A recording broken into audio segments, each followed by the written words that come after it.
today's episode, we will make you think the way you use internet. Don't worry, we'll keep things fun and easy to understand. We have special guests here, which are the scholars of Commonwealth High School. First, we have here the baby of Humes F. Amarsala, Miss Elise D. Malika. Hi everyone! We have here the pretty diva of Amarsala, Wanderlei Montalvo. Hi!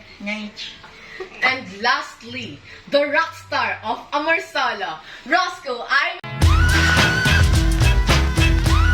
Saldaheno. Rock Brothers!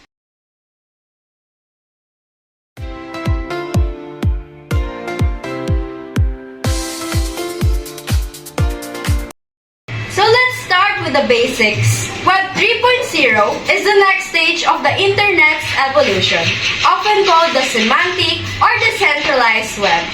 Unlike Web 2.0, which is dominated by big companies, the Web 3.0 gives more power and control back to the users. Tama! Alam niyo ba, its core features include decentralization, user ownership of data and digital assets, artificial intelligence and machine learning, interoperability, and a trustless and permissionless system. So in simple terms, it allows people to truly own their identity and content, even digital goods like NFTs. Go. So, kapag pala nag-post ako ng mga video ko na kumakalat, edi sa akin pala yun, hindi pala sa malalaking company ng mga technology, ganyan-ganyan. Yes, Queen. And if you turn it on NFT, maybe you will even get rich. Though, hindi natin sure kung may bibili ba ng kaldag video mo na yan. Di ba?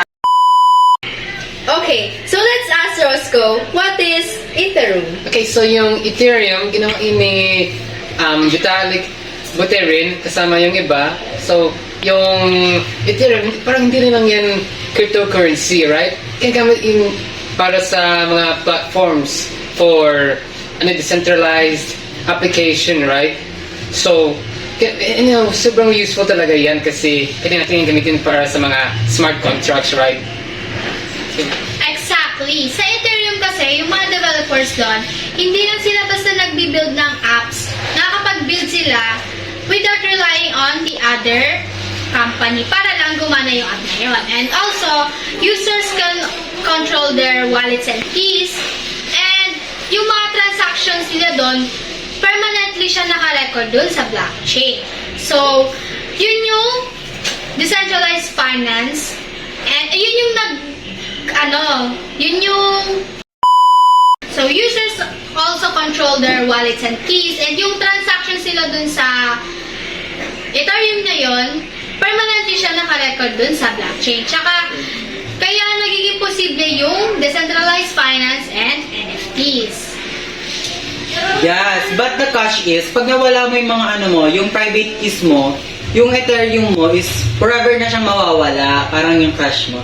Yun! Oh, anyways, so, ibig sabihin, pag nawala mo yun, is, as in, wala na talaga. Yes, pag nakaano mo yung passwords mo.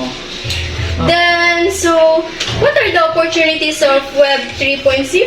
So, yung benefits kasi niya, tsaka benefits and opportunities niya, yung financial autonomy, borderless transactions, tsaka yung long-term value ng storage niya. It also lets people to be free from centralized systems. So, Yeah.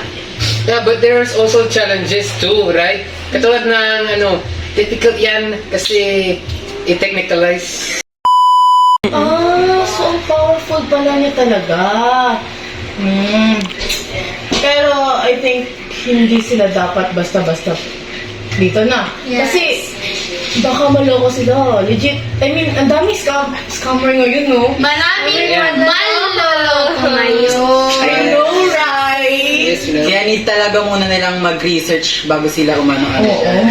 And hindi naman natin yun.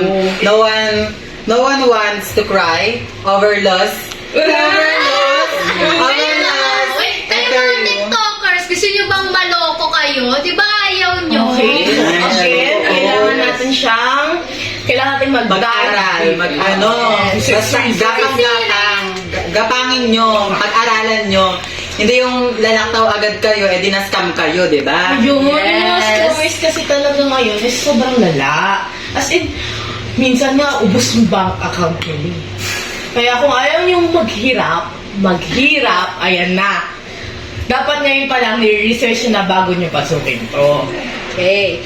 So, the Web 3.0 is still evolving, but it promises a future where users have more control, ownership, and privacy. That's right! Whether it's owning your memes, sending money across the world, or building smarter apps, Web 3.0 is shaping the internet of tomorrow. Thank you to our wonderful guests, Elise Molito, Wanderley Montalvo, and Roscoe Saltaheno. And thank you, listeners, for tuning in. Yeah. This has been Tech Talks. Until next time, and stay curious and keep exploring in the future.